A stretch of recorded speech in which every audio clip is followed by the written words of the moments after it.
You walk into a family dinner. Everyone's laughing, telling stories, the energy's light. The second you sit down, something shifts. Your sister gets quiet mid-sentence. Your mom suddenly changes the subject to something safer, more shallow. Your dad needs another drink, and you're sitting there thinking, what the hell did I just do? Nothing. You did absolutely nothing. But they felt something. And that's the entire problem. They don't say it out loud, but you can feel it in your bones. People shift when you walk into the room. Their smiles tighten into something forced, something fragile. Their laughter fades like someone turned down the volume. Conversations die mid-sentence, hanging in the air like unfinished thoughts no one dares complete. It's not because you're rude or arrogant or even doing anything wrong.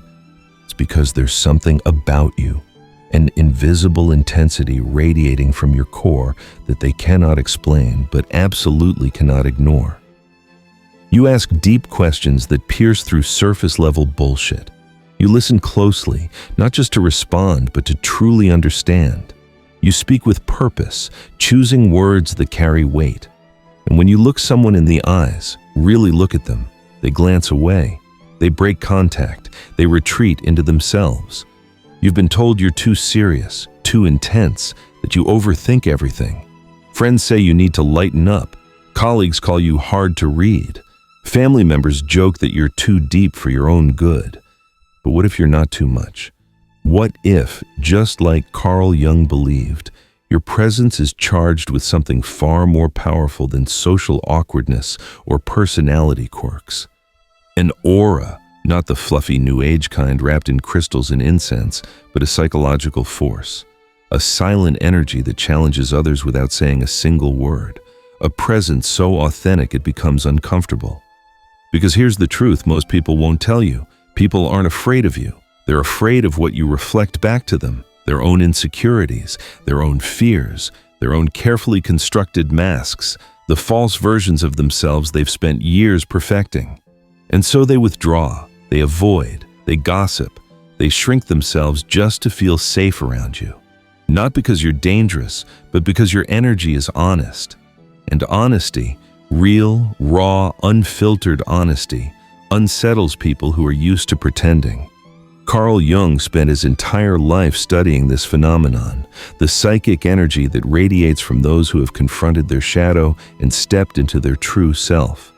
This video will reveal the 13 signs your aura might be silently overwhelming to others. Not because you're broken or flawed or need to change, but because you are rare. And in a world addicted to comfort, validation, and surface-level connection, rare energy terrifies people. If you're still watching right now, that already proves something. Most people would have clicked away. Too uncomfortable, too real. But you're still here. You don't run from depth, you run toward it. Most people think of an aura as something spiritual, a glowing field of colors floating around the body. But Carl Jung had a much deeper, more psychological understanding. To Jung, your aura wasn't made of light. It was made of psychic energy. Not the kind you can measure, but the kind you can feel in your bones when someone walks into a room. He believed that every person radiates a subtle but powerful field of psychological presence shaped by your thoughts, emotions, experiences, and most importantly, your unconscious mind. This energy speaks long before you open your mouth. It shows up in the way you walk into a room, in the way people react to you without knowing why, in the tension that fills the air when you simply exist in a space. Jung called this the unconscious transmission of the self, and it comes from the parts of you most people ignore or suppress, your shadow, your pain, your unprocessed trauma, your deepest truths. The more you confront those hidden parts, the more your energy fundamentally changes. You begin to carry a presence that isn't shaped by social masks or desperate approval, but by self-awareness, psychological depth, and inner alignment. And people feel it. They sense you're different. It's in the way your eyes hold real emotion instead of manufactured politeness. In the calmness of your silence when everyone else is performing. in the quiet intensity of your gaze that seems to look through them. Jung believed this kind of aura unconsciously triggers others, not because you're doing anything wrong, but because your energy exposes what they've spent their whole lives trying to hide. Their insecurities, their fears, their false selves, the gaps between who they pretend to be and who they actually are. This is why people keep their distance, why they misjudge you, why they feel intimidated even when you're being kind. Your aura, the energy of your real self, is speaking directly to their unconscious mind. And not everyone is ready for that conversation. Sign number 1. People say you're too intense even when you're just being honest. You're at dinner with friends. Someone asks what you think. You answer honestly, not aggressively, just truthfully. And suddenly, the table gets quiet. Someone laughs nervously. Another changes the subject fast. Later, someone pulls you aside. You can be a bit intense sometimes.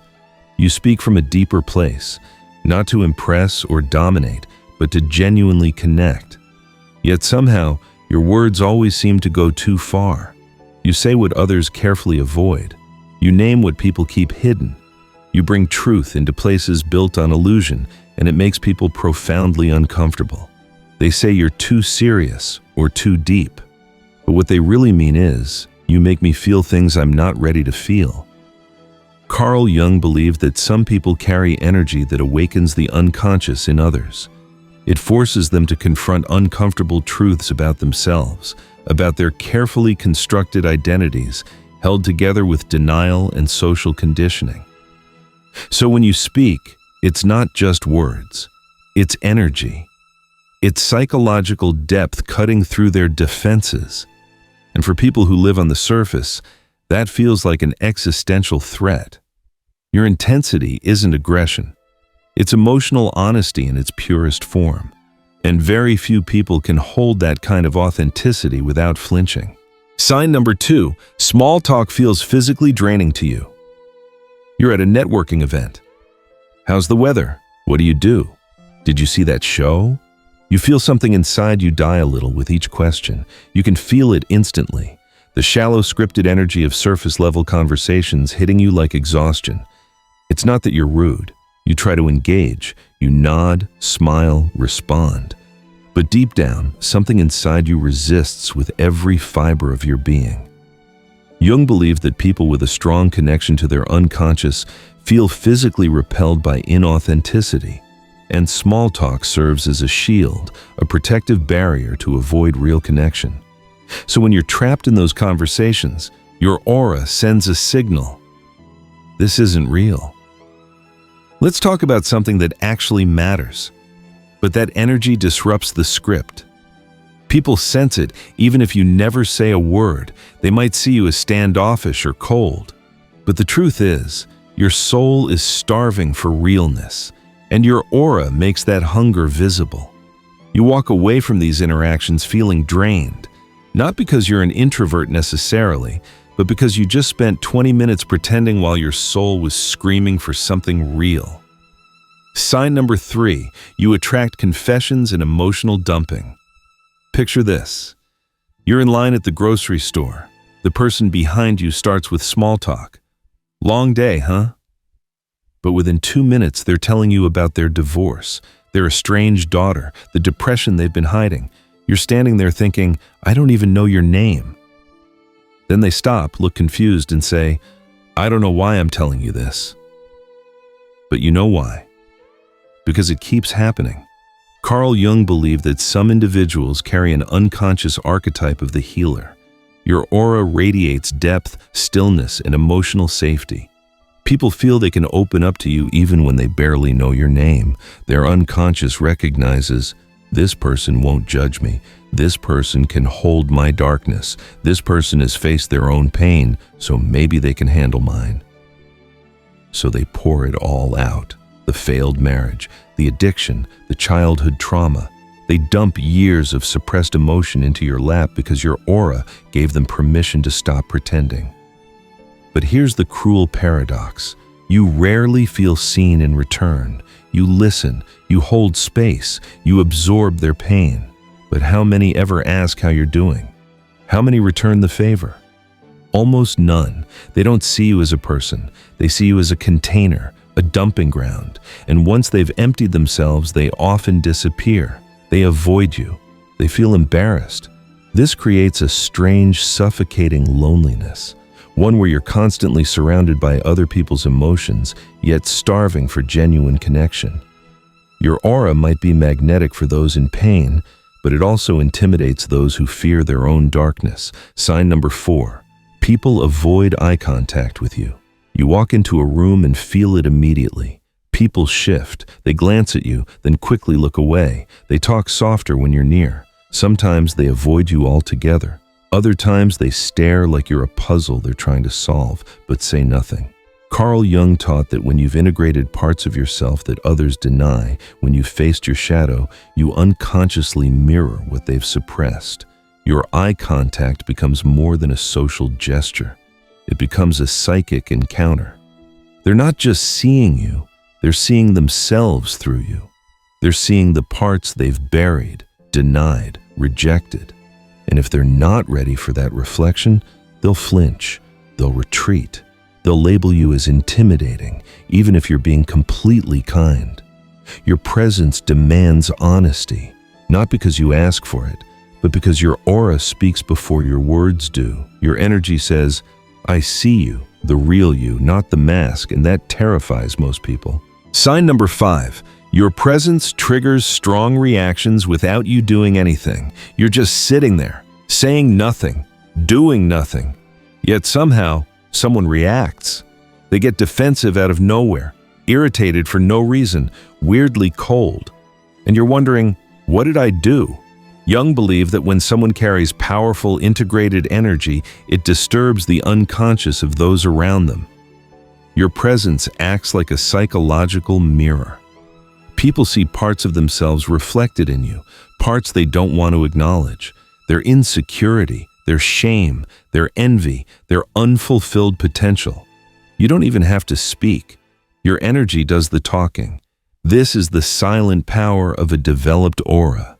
Your very existence challenges others to confront who they really are beneath their masks, and most people don't like what they see. Sign number 6. You can't tolerate fake personas, and people feel it. You're at a work event. Someone's performing, laughing too loud at the boss's jokes, agreeing with everything, and you feel it in your gut, that immediate recoil. You've never been able to stand masks, the fake laughter, the shallow personas, the endless need to perform. You see through it instantly. Jung believed that when someone has integrated their shadow, they develop psychological wholeness. This gives them X-ray vision for fragmentation in others. So when you're around someone posturing, your aura sends a signal. Drop the act. I see who you really are. Most people aren't ready for that. They get nervous, defensive, or they label you as intense and keep their distance, not because you're exposing them, but because your energy won't let their illusion breathe. This is why you struggle in corporate environments and networking events, not because you lack social skills, but because your psychological immune system rejects inauthenticity like a body rejects a foreign organ. Sign number 7. You make people second-guess themselves. Someone's telling a story confidently. Then you ask a simple question. Why did you handle it that way? Suddenly they stumble. They get flustered, they backtrack. The entire energy shifts. You ask questions others avoid. You challenge assumptions everyone else accepts. You don't accept normal just because it's common. And because of that, people second-guess themselves around you. This isn't arrogance. It's the psychic weight of your clarity. Jung said that when a person embodies deep self-awareness, they become a living contradiction to the collective unconscious. Your clarity exposes their confusion. Your calm reveals their anxiety. Your self-trust highlights their self-doubt. Just being who you are is enough to destabilize false certainty. And in a world addicted to ego validation, that makes you quietly dangerous. Sign number 8. People open up to you, then suddenly pull away. You meet someone. Instant connection. The conversation goes deep fast. Childhood wounds, existential fears, relationship trauma. They're saying, "I've never told anyone this, and you just get me. You feel it too." Finally, real connection. You exchange numbers, make plans, then suddenly they vanish. They stop texting. They become distant. And you're wondering what you did wrong. This isn't your fault. It's the shadow at work. Jung taught that when someone feels truly seen, understood at their core, it awakens parts of them they've spent years avoiding. In that moment of connection, they felt safe enough to show their real self. It felt amazing. But then they went home alone with their thoughts, and their ego started screaming, "What did you just do?" You showed them everything. You're completely exposed. Your aura didn't hurt them. It revealed them. And that revelation felt terrifying for someone not prepared to confront their pain. So they pull away. Not because you did something wrong, but because you unknowingly unlocked a door they weren't ready to walk through. You didn't break the connection. You made it too real. And for most people, real connection is far more frightening than loneliness. Sign number 9. You intimidate people without trying, especially authority figures. You walk into a meeting. You're just sitting there. But suddenly the power dynamic shifts. Your boss gets defensive. That loud, dominant person suddenly quiets down. People used to controlling the narrative start stumbling. Jung believed that those who have integrated their inner power radiate quiet sovereignty. It doesn't scream, it doesn't posture, it simply is. And that kind of presence threatens anyone who builds their identity on dominance or control. You might notice that people in authority either respect you deeply or subtly resent you. There's rarely middle ground, because without saying a word, your aura communicates. You don't hold power over me. Your title doesn't impress me. And for those who rely on fear or status to maintain control, that's the most unsettling thing you could ever communicate. Sign number 10. You become the villain in other people's stories. You walk into someone's life with kindness, with honesty, with no hidden agenda. But somehow, you become the villain in their story. They accuse you of being arrogant when you were just confident, cold when you were simply boundaried, too intense when you were just being yourself. They twist your silence into judgment, your self-respect into ego, your solitude into rejection. They rewrite history. And suddenly, you're the bad guy in a story you didn't even know you were part of. This isn't about you. It's about projection, a defense mechanism Jung emphasized as one of the most dangerous blind spots in human relationships. When people are unwilling to confront their own flaws, they unconsciously project those rejected parts onto others. They make you the container for everything they hate about themselves. They call you arrogant because they can't face their own insecurity. They call you cold because they're terrified of their own emotional unavailability. And people with strong auras become the perfect screen for these projections because your presence reflects what they're desperately trying to hide. You didn't become the villain. You just refused to play the victim. And that disrupted their narrative. If you're recognizing yourself in these signs, drop a comment with mirror, because what comes next reveals something even more disturbing. Sign number 11. Strangers feel drawn to you without knowing why it happens in grocery stores, airports, waiting rooms. A stranger starts talking to you deeply. They confess something personal. They say, "I don't know why I'm telling you this." There's no small talk, just raw emotion, like they've been waiting for someone like you to appear. Jung believed that some people carry numinous energy. It's not charisma, it's not charm. It's the soul's gravity. People sense it. They don't know what they're feeling, but they feel safe, seen, pulled towards something ancient and sacred. Your aura operates like a quiet spiritual lighthouse. Even if you're not religious, your soul radiates, and others, especially the lost, the hurting, the seekers, will feel it like a silent calling. Sign number 12. You can feel the energy of a room. Instantly. You step inside and within seconds, you know what's off. You feel the tension. You sense hidden resentment. You pick up the masks everyone's wearing before a single word is spoken. To others, it seems like you have a sixth sense, but in truth, it's your highly developed psychic attunement. Carl Jung described this as psychological intuition, the unconscious intelligence that operates beneath logic and language. You don't need explanations. You feel truth. You sense deception. You don't just observe energy, you absorb it. This is the double-edged sword of spiritual sensitivity. It gives you access to deeper dimensions of human experience, but it also makes you vulnerable to energetic overwhelm. Your aura is like an antenna, always picking up signals others don't even know they're sending. Sign number 13, you've always felt not of this world.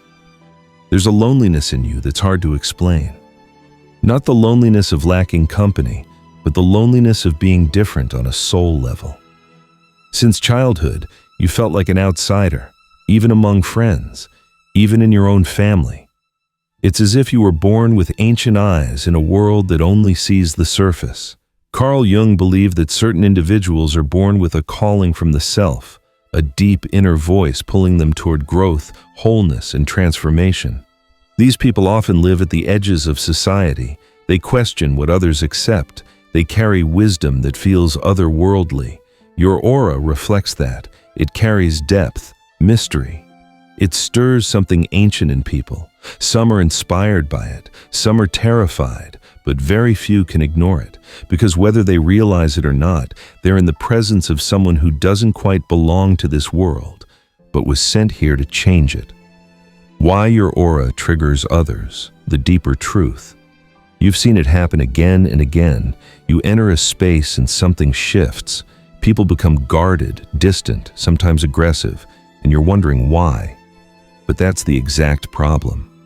Because when your aura carries authenticity, self-awareness, and depth, it challenges people. It confronts the parts of themselves they've buried. Jung believed that each of us has a shadow, the hidden side filled with traits we've repressed or denied. Most people spend their lives avoiding it, but when someone with an integrated aura walks into the room, that shadow gets triggered. Your presence silently communicates, "I've faced myself." Have you? And for those who haven't, this is terrifying. Most people never take the journey of individuation, becoming your truest self by integrating both light and shadow. Why? Because the ego fiercely resists it. The ego doesn't want truth. It wants control. It wants to believe, "I'm a good person. I'm normal. I'm fine." And anyone who forces it to question that is perceived as a threat. That's you. You're not threatening because you're aggressive. You're threatening because you're evolved. Your aura reflects someone who has questioned everything, deconstructed themselves, and rebuilt from the inside out. That energy exposes everyone still clinging to their illusions. And instead of thinking, "Maybe I should grow like that," many will choose, "You're too much. You're the problem." We live in a world that rewards conformity. Being loud, agreeable, trendy, these traits make people comfortable. But when someone walks in with silence, stillness, and soul depth, they break the unspoken social contract. People don't know how to categorize you. You don't play the usual games. You don't seek validation. Your very presence asks, "What else is there? What's real underneath all these masks?" This creates cognitive dissonance, uncomfortable tension that arises when someone is forced to confront truths that contradict their worldview. That dissonance quickly turns into repulsion or judgment, because it's easier to label someone as weird than to admit they're living with more clarity than I am. You are a mirror. The spiritual depth of your aura reflects people back to themselves. To those who are open, this feels magnetic. They're drawn to your insight, your calm, your presence. To those who are fragmented, it feels invasive. They don't want to be seen that clearly. They don't want to feel their own confusion or denial. And so they retreat. They attack. They reject.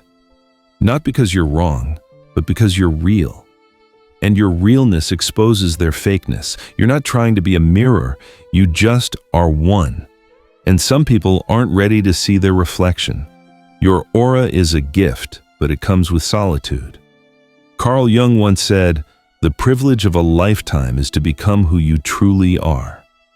But he also understood, becoming who you truly are is not a path filled with applause. It's a path that requires courage, self-confrontation, and often deep loneliness. Your aura carries the weight of your inner work. It's not about being better than anyone, it's about being more whole. And wholeness will always be rare. It will always be misunderstood. It will always scare those who haven't begun their own journey. But here's the paradox. The more people pull away, the closer you move toward your true self. And the more aligned you become, the more light you carry into this dark world, even if it blinds some eyes along the way. What to actually do with this knowledge first? Stop apologizing. Stop dimming yourself in rooms full of people performing. Stop making yourself smaller to make others comfortable. Your depth is not a flaw. Second, get strategic about who gets access to you. Your energy is rare. Treat it like the resource it is. Not everyone deserves your depth. Save your energy for the ones who get it. Third, find the 2% who don't flinch. They exist. People who can hold your intensity without shrinking. People who see your depth and move closer. The journey to find them is lonely, but when you do, you'll understand why you had to walk alone for so long. Fourth, understand that your solitude is preparation, not punishment. Your isolation isn't evidence that something's wrong. It's preparation for the wisdom you're meant to carry. Fifth, stop trying to make them understand. You can't logic someone into consciousness. You can't explain your way into their acceptance. When someone calls you too much, they're asking you to shrink, and no explanation will ever be good enough. Just be, fully, unapologetically, and let them deal with their discomfort on their own. A final word: you are not the problem. If you've made it this far, there's something you desperately need to hear. You are not broken. You are not too much. And you are certainly not the problem. You are rare. You feel the things most people spend their entire lives trying to ignore. You see the patterns most remain blind to. You ask the questions that make others uncomfortable, not because you're trying to stir up trouble, but because your soul is built for truth. And that truth comes at a price. Carl Jung believed that walking the path toward wholeness is not a journey the masses are willing to take. It's lonely. It's disorienting. It often means walking through life fundamentally misunderstood. But here's the beautiful paradox. The very thing that isolates you is what proves your depth. The discomfort you feel in shallow conversations, the urge to detach from toxic dynamics, the pain of being called too intense, too quiet, too deep. These aren't flaws. They're signs that you're evolving. They're evidence of growth. Because when your aura expands, the world doesn't expand with you. It shrinks. Most people are born into a mold, told exactly who to be, how to act, what to feel. But your soul was wired differently from the beginning. You were never meant to fit in. You were meant to awaken. And with awakening comes resistance, not just from society, but from those closest to you. Not because they're bad people, but because your energy reminds them of the work they've been avoiding. You are a mirror they never asked for, a light they're not ready to walk toward. But still, you shine. Not because you're trying to, but because you can't help it anymore. Jung once wrote, "Knowing your own darkness is the best method for dealing with the darknesses of other people." And maybe that's the point. Maybe your isolation isn't punishment. Maybe it's preparation for deeper wisdom, for spiritual strength, for the kind of clarity that most people never reach in a lifetime. Because when your aura scares people, it's often because it speaks a language their soul recognizes, but their mind isn't ready to understand. Your energy is calling them home to themselves, and that call terrifies them. So don't shrink yourself. Don't dim your light. Don't apologize for your sensitivity, your insight, your inner fire, your refusal to pretend. You're not here to be palatable. You're not here to make others comfortable. You're here to be powerful, authentic, whole. And while others may flinch in your presence, the ones who are truly meant for you will have a completely different reaction. They'll feel seen, safe, stronger when you walk into the room. They won't call you too much. They'll call you home, because your aura isn't just energy. It's a signal, a call to truth, a reminder of what becomes possible when someone finally dares to be fully alive, fully human, fully themselves. So the next time someone calls you too much, smile, take a breath, and remember, you're not too much. You're just rare. And rare things have never been understood by the masses. They've only been treasured by those brave enough to look deeper, by those who've done their own work, by those who recognize that your intensity isn't a threat. It's an invitation to stop performing, to stop pretending, to come home to themselves. Most will decline that invitation, but the ones who accept, the ones who see your depth and move closer, those are your people, and they're worth every lonely step you took to find them. If this resonated with you, do two things. First, subscribe, because this channel is built for the 2%, not the 98%. Second, share this with one person who gets it, who's been called too much their whole life, who needs to know they're not alone, that they're not broken, that they're rare. Because your aura might scare some people, but for the right people, it's exactly what they've been searching for. You're not too much, you're just rare. And this world desperately needs more people willing to be real.